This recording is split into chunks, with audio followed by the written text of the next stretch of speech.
Today, the young generation is the least sexually active since 1920. What's happening? Why are people not having sex?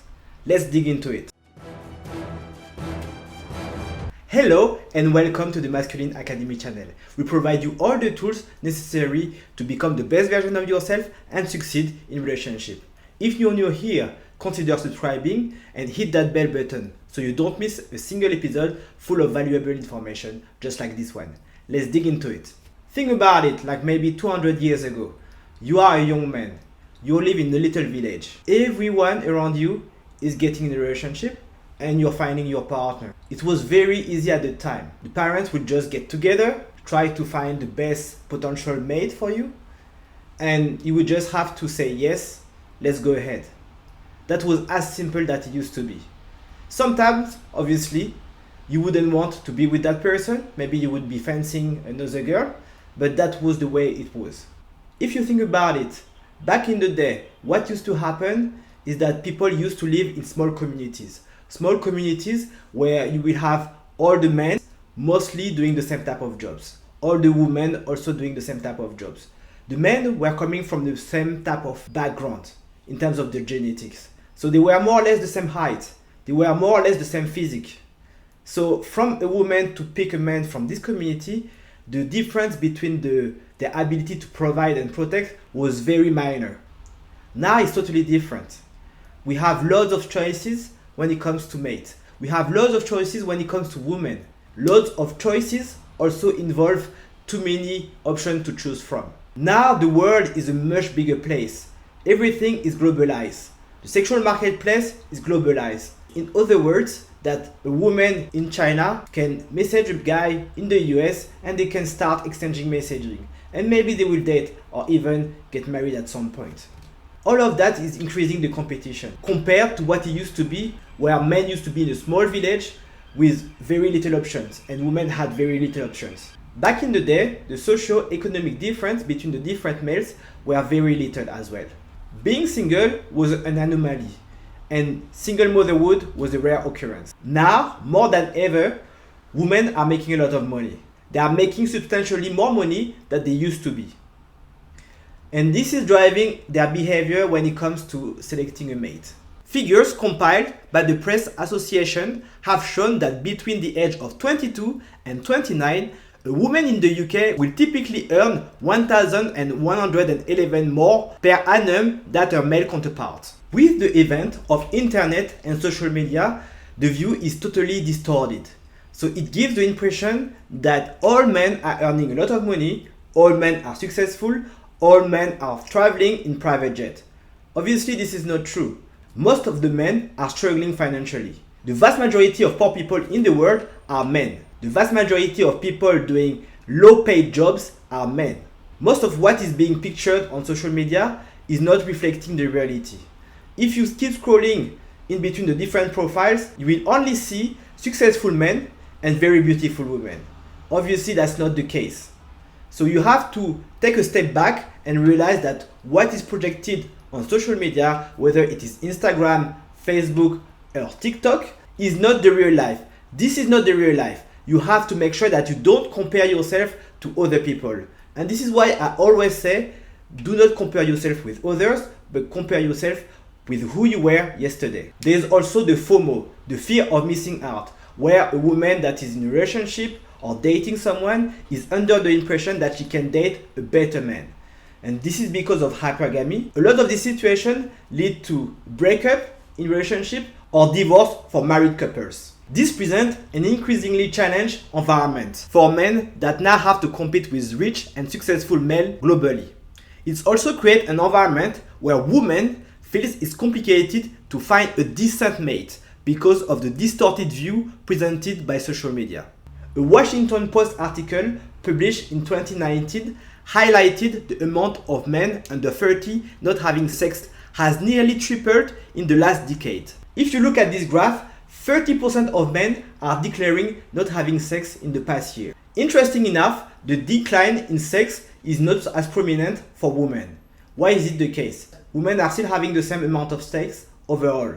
If for men it's reducing and for women it's staying the same, that is translating into a small percentage of men having more sex. That's what it means. What are the reasons for it? First point, delayed adulthood for most Gen Z. Gen Z is a generation that delays pretty much everything involving responsibility. Driving, going to university, taking a job, and so on. So it's very normal that when you don't go out, you're staying in your basement and you're staying at home all the time, either playing video game or on social media all the time. You are not physically meeting people. It's much more complicated to have sex. That's the first point. Secondly, women will find most men unattractive. Again, that might be caused by social media. As discussed in the sex differences video, for 80% of women on Tinder, they will not find him attractive enough. In other words, if you're an average man, you're less likely than the average woman to get attention on social media, but also on dating apps. And the last aspect of it is that most women are being lied to. Other women are not honest with the younger generation. They are always telling them that they have all the time in the world to find a partner, all the time in the world to settle down. But this is not true. The time slot for a woman is much shorter due to biological differences than a man. And the older woman knows about it, but they do not want to tell the truth to the younger generation. It's very unfortunate. Despite all of the revolution in technology, there's still an age limit for women to have children. So, how can you play it to your advantage? It's important to acknowledge that the globalization of the sexual marketplace is making the competition much higher for men, especially men in the cities, where hypergamy is on steroids. There's still some ways to play it to your advantage. Even though only a small percentage of high-value men are having most of the sex, there's still a way for you to play it to your advantage if you know the following 3 tips. 1. You have to improve your sexual market value. Sexual market value is how you are defined in terms of attractiveness to the woman. Women are going to see you, and within seconds or minutes or maybe a week, they will assess whether you're a good match or not. How you improve it is described in the 4 confidential keys to attractiveness. You have to work on yourself physically, you have to work on your status, you have to work on your money, and so on. You have to realize that you are a package. Genetically, you have a potential, but you have every single day to improve it. You can improve your physique by going to the gym, getting in good shape. You can improve your financial situation. For that, you probably need to learn new skills, a skill that is valuable in the market. A lot of men that I'm meeting, they are telling me, oh, I like this job because it's quite relaxed, or maybe I like this job because there's no manager, and so on. But you like this job, but so many people can do it. So many people can do the very same job as you. This is why you're not getting paid much, because so many people can do it. You have to work on skills that only few people can do. If you want to be a great trader, go for it. If you want to be a great doctor, go for it. But you have to build some type of skills, set of skills that will be valuable in the market and that will set you apart. If you're doing what the average person is doing, you're going to have average result. You have to do something different in order to have great result. If you want a life full of success, you cannot have average habits and average behaviors. You obviously have to work on being confident and being a good leader. But that is described in my previous video, so I won't go into the details. But if you want to know about it, feel free to watch this video. Secondly, have a presence on social media. You have to show that you're active in social media. It will be similar to a resume to most women. What you should be doing, go to a girl and ask her for a number. If she doesn't feel like giving it to you, you can always suggest giving the Instagram. She will give you the Instagram, and then you can send her a message on Instagram. What's going to happen? Once she will receive the message, she will check out your Instagram. If it is full of random pictures and there's no theme, sometimes you're cooking, sometimes you're gardening, there's no connection whatsoever in between the different pictures, and the pictures are bad quality and so on, she will not look at your profile. You need to have a congruent profile with your personality. Let's take an example. If you're into cooking, that's fine. No, you like cooking, that's great. But you have to have an Instagram page that reflects your personality and reflects your character. If you have a profile online the quality of the pictures have to be great. You cannot have like blurry pictures or pictures with so many people, or especially pictures with people that don't look so great, shady people, no? So you should not have this type of pictures. Stay away from this type of pictures. Ideally, you want to show your lifestyle, show what type of hobbies you have, and what is your personality. If you like to laugh, you need to have pictures where you are smiling and in good spirit. Your presence on social media will greatly help you if you want to have a social proof for a woman. 3. Market yourself. Advertise yourself to your ideal audience. So if you're someone that prefers to meet girls online, you have to make sure that your dating apps profile are correctly defined. The pictures are great, the description is great, and you're going to attract a lot of women.